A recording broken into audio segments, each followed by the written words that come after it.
Stick It with Mr. Biggs is made possible by listeners like you. To support the show, go to askmrbiggs.com/support.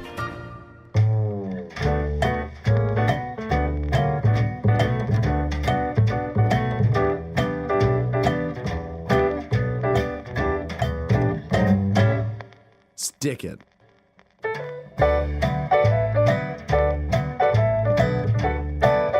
And we're back. Yeah. It's Stick It with Mr. Biggs. Yeah. With Mr. Biggs, that's me. He is Roger over there. Say hi, Roger. Hi, everybody. We're ready to stick it one more time. We talked about this. It's not just one more time. We're going to keep going. Yep. We're going to keep doing shows one after another. It's stick it one more time and stick it for not the last time because there's going to be more. Hopefully, if we get picked up, Yep. fingers crossed. Yeah, we get. Hope we get the big podcast contract. We get picked up by one of the podcast syndicators, and Oh, that would be nice, wouldn't Yeah. it? Well, then we could have advertising. Because right now we don't have any advertising at all, and it's funny because I talk about a lot of adhesive products. You'd think one of them would have stepped up by this point and said, "Hello, Mr. Biggs, we would like to sponsor your adhesive and glue podcast show. What do you say? We will give you money for that." And then I would say, "Yes, that would be delightful." But that's not happened. maybe 3M. I wouldn't turn it down No.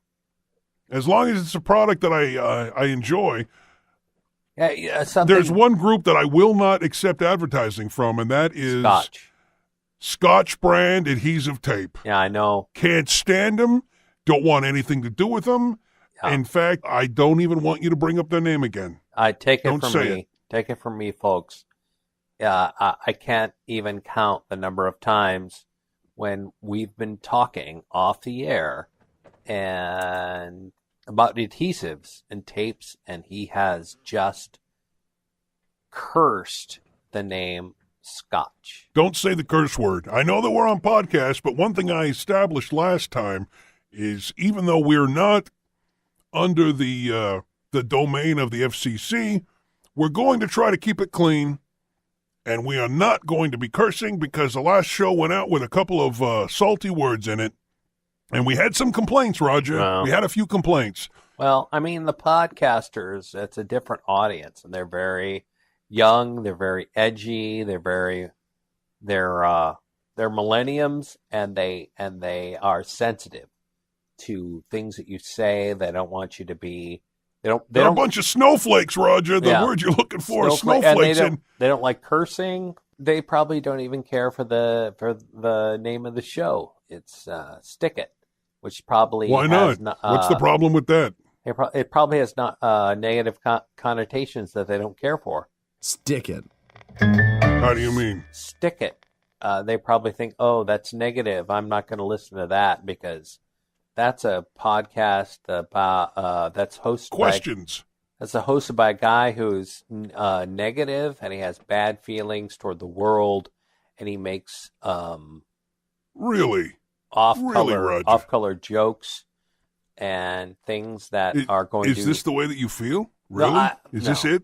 No. I think. Why are you saying these horrible things? I think that's an iPhone listener is going to think that is that's this podcast with a guy who's got very mean, offensive things to say, and I don't want to listen because I'm having a nice time with my. Okay, well, you know what? This can go two ways. Soft I think that they will go by rock. and they will see the podcast and they will say, he looks like he knows what he's talking about.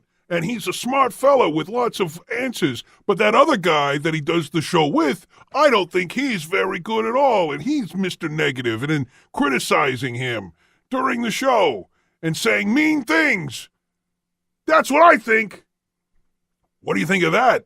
Goes both ways, Roger. Well, I mean, goes both ways. If they choose to listen, I don't think they're going to think that. But I'd like to think that they're going to go so far as to listen, and then when they do, they'll enjoy it, and they'll get over the idea that it's called Stick It. Stick it. Which is it's called Stick It. It's time for breaking news. Yeah. Stick It. Breaking news.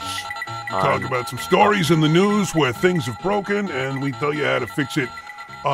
This is Dateline Tarboro.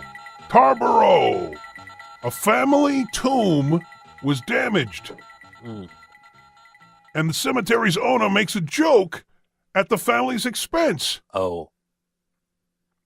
Mr. McIntyre took to Facebook to vent his frustrations over his response from the cemetery owner regarding damage to a granite pillar at the resting place that he will one day share with his late wife. Sad.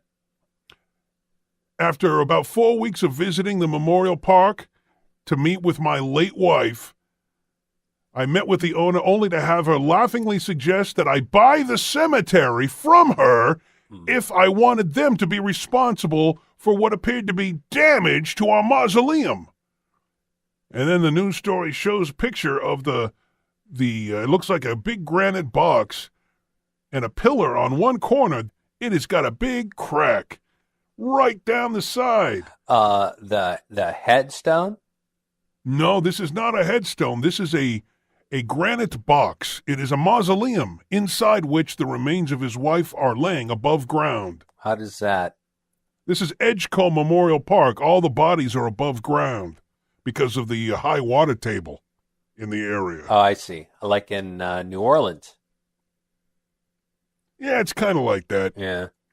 It's less spooky, though. It looks like they got about a quarter, maybe even a half-inch gap between the two pieces of granite. And the cemetery owner is not claiming any responsibility. They say, not my fault. You bought it. You placed it here. We just own the land. Oh, dear. The owner is left to come visit his wife in a cracked mausoleum. And you got to be careful, because if your mausoleum cracks, you don't know if your spirits and spooks are they're gonna sneak out, Roger, because it's cracked. Wait, you're saying that whatever's inside the grave will escape through the crack? Is that what you're saying? Why do you think they seal people up in those boxes to begin with? Is to keep the spooks in. Right. So seal up the crack to keep the spooks in. And to keep the water out, so you don't want to. Yeah, that'd be bad. That'd be a mold situation. Keep it dry, because if it's dry, there's not going to be any mold. Isn't that how that works? Mold can't grow if there's no moisture, Roger. That is a true statement. Yeah. That's what I thought. So I'm going to say to the guy who owns the mausoleum, but not the cemetery, the guy whose wife is in a box, I'm going to say to him, take it upon yourself to fix the situation. Don't look to the cemetery owner, because clearly they are not sympathetic towards your situation. Go visit your dead wife, but on your way there, stop at Home Depot or Menards or whatever's most convenient on your route. In Carborough. Pick yourself up a tube of Red Devil masonry, concrete, acrylic sealant repair. Ooh. And judging from the picture, it looks like that is like a gray granite. So I'm going to say pick up a gray tube so it's going to match. And if you've got a caulking gun from home, bring that with you. If not, pick up a fresh caulking gun while you're there getting the tube of Red Devil. At the Menards or the Home box. Go to the cemetery and pay your respects to your dead wife. Explain to her what's about to happen. Say, hey, sweetie, sorry about the crack in your mausoleum. If you could, please suck your spook ghost back through the crack, because I'm about to seal it up, and I don't want to have you partially in and partially out. So if there's any spooks or spirits, go back in right now. You want to do this in daylight. Did I mention that, Roger? Yeah. No, you didn't say that. Do this in daylight, because at night, number one, a lot of cemeteries are closed, and they will not let you in. And there's a good reason for that, because number two, cemeteries are filled with dead people, and at night they are very spooky. So if you go in the daytime and you tell your wife to go back in, how do you know if it's the daytime when you can tell? how will you know? Well, if you're taking her at her word. You're being straight with her. You're saying, "Hey, I'm sure you realize your mausoleum's cracked, and you got a chance for a moisture intrusion. I'm going to fix it as your husband. So go ahead and get back in there. I can't see it, but I'm trusting that you're going back in." And then you whip out your Red Devil and put it into the caulking gun. How much time should you? How long should you wait till she gets back in? So I'm going to say maybe give her about 8 to 10 minutes to get back into the crypt. Right. Does that sound right? You did the calculations right there. Well, I'm guesstimating. Right. I don't know. I'm not a spiritual expert. I'm not Roger. I'm not a Ghostbuster. Oh, because busted makes them feel good. Do you have one of those one of those guns that shoots the lasers, the lightning bolt? It was a caulking gun. You want to bring a caulking gun and a tube of Red Devil masonry and concrete acrylic sealant repair. And if they have it, don't go for white. Use the gray. It's already tinted to match the color of the granite. And lay a bead down the side of the pillar. And then when you get to the cracked area, squirt as much of the masonry repair sealant into that crack as possible. Just squeeze it in there. And then once the crack is completely filled, you're not done yet, go to your trunk and grab a couple of ratchet straps. You got ratchet straps, don't you, Roger? Yeah, I always. That's like the thing with the belt kind of material, kind of a nylon thing that have like the buckle and the lever and the strap. You can ratchet it up and tighten it up. That's what she said. Somebody. Roger, she's dead. She's not saying anything. Somebody dared me to. Somebody down at Canyon. Somebody down at the. Yeah. At the. That's a good one. Dared me to say that. Yeah. Well, you said it. That was good. His dead wife. You're making jokes. It's funny, ha. So wrap the ratchet strap around the crypt there and tighten it up a couple of clicks until that crack settles back into place. And then leave that setting for, I'm going to say 24 hours. Go home, maybe douse yourself in holy water because you've been working in a cemetery all day, and clean up, and then come back the following day and collect your ratchet strap. And then pat yourself on the back for a job well done because you fixed it. You sealed up the crack. Your wife can rest in peace now. No more cracks. Where do you get? This has been breaking news. Where do you get the holy water? Do they have it on sale at the cemetery gift store? Do you just no, I don't know where to get holy water. Maybe stop by a Catholic church and I don't know. Ask one of the priests. You got any extra holy water? Or if I bring my own, can you just bless it? If I bring a gallon, if I went over to Kroger and got a gallon of distilled water and brought it to you, will you bless this water so that I can cleanse myself from the evil, dirty spirits? He'll probably say yes because those priests are freaky. They're up for anything. Breaking news, right? Oh, yeah. Breaking news is over. It's done now. We're done. Did you announce that it's over? Yeah, right. I already did. I already did that part. I'll do it again. Breaking news! This has been breaking news. Did it again. Missed that part. Are you ready for today's email? Sure. Hit me with a question. Email. We don't have a sounder for email, Roger. We don't have that. Do you suppose that we could get one at some time, or what do you? I mean, probably not. No, just read the email. Can I? I mean, if I looked around and found one, could we use it? Yeah, I don't think so. You have a sounder for breaking news. It seems like we should have one for email. I could go like Email bigscast@gmail.com. Email.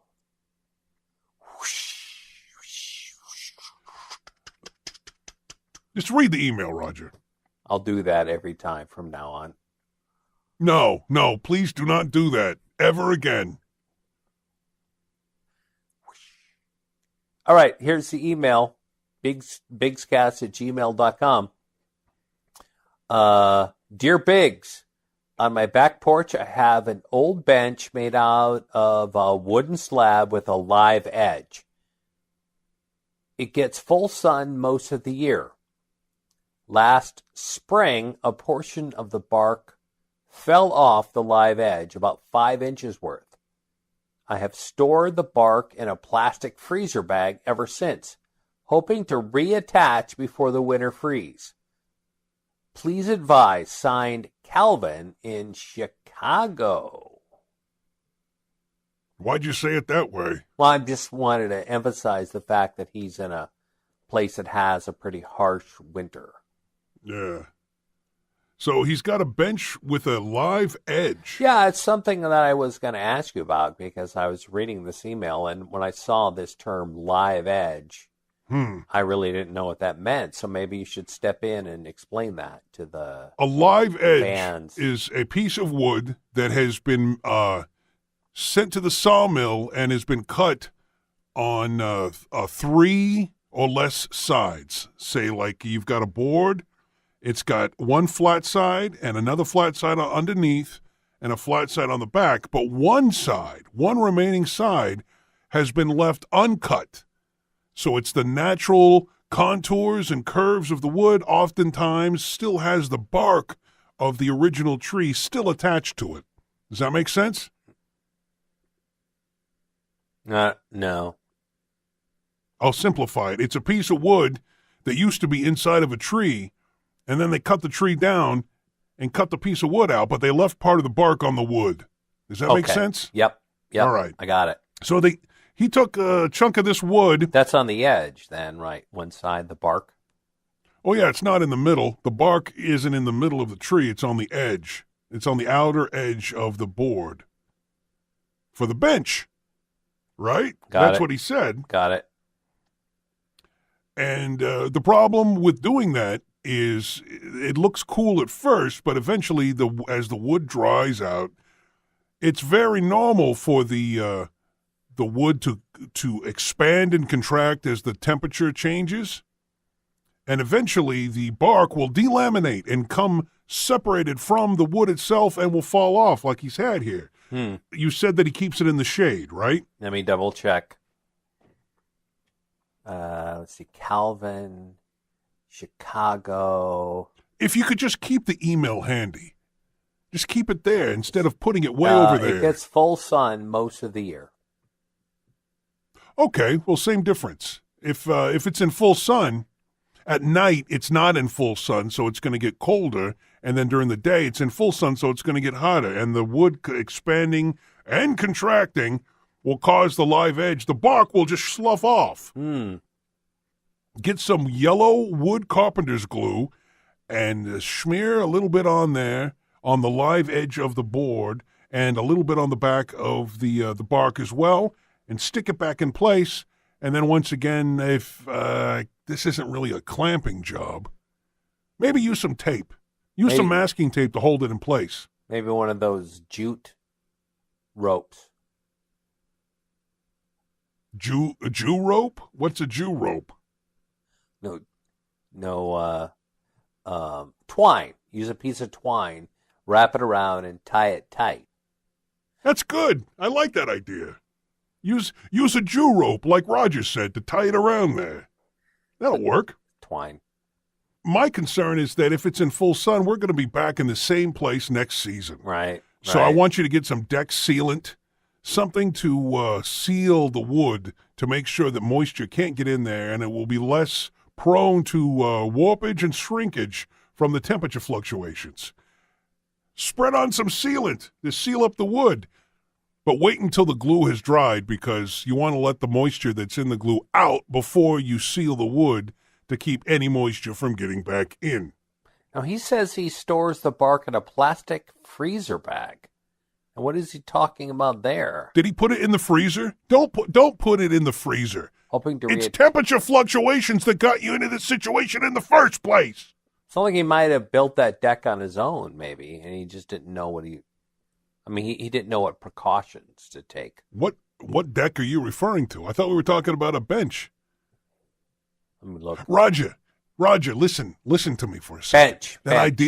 That idea about the, what was that Jew string? That was a great idea. I loved it. In fact, I'm going to use that again in the future. Tying string around something to tie it in. That's a great idea. Good. Now, this other thing that you're talking about now, it sounds like crazy person talk. It sounds like you're a mentally ill homeless person babbling to yourself.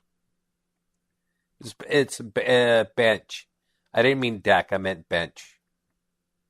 You didn't say that. You said deck. And that confused me and all of the listeners right now. So do everyone a favor. Try not to say stuff that's quite so nutty. Try to keep it on the normal level, like people. You want me... Talk like people, Roger. Should I apologize? Should I... Get that bark stuck back on your bench. Stick it! Stick it. Stick it. Mr. Biggs. With Mr. Biggs. Send your emails in with your questions, your adhesive, glue, and epoxy questions to BiggsCast@gmail.com. BiggsCast@gmail.com. And that's AskMrBiggs.com. That's the website. That's the web address. You can visit us there. You can also post your questions there. You can visit us on our Twitter page. You can follow us on Twitter. You can follow us on Facebook. You can send us email. Any kind of situation. We're just circling around now. We're going to say them all over again? Situation involving epoxies, glue, and tapes. If you got a project where you need to glue one thing to another thing, don't just use any old glue. Ask Mr. Biggs, and he'll tell you what glue to use. He'll tell you to stick it. Stick it. Stick It with Mr. Biggs is made possible by our friends via Patreon. Thanks going out to Matlock's Tapes, Math Anderson, Jason Laudenar, and Sarah Schaefer. Schaefer? If you'd like to help support the show, head on over to AskMrBiggs.com/support. Stick it. Stick it. Yeah, that was nice. I like that transition there. That was good. I tried to stick it in. You stuck it in. Roger. Yeah. Roger, that sounded dirty. I don't follow. Stick it. Yeah. Oh, that's good.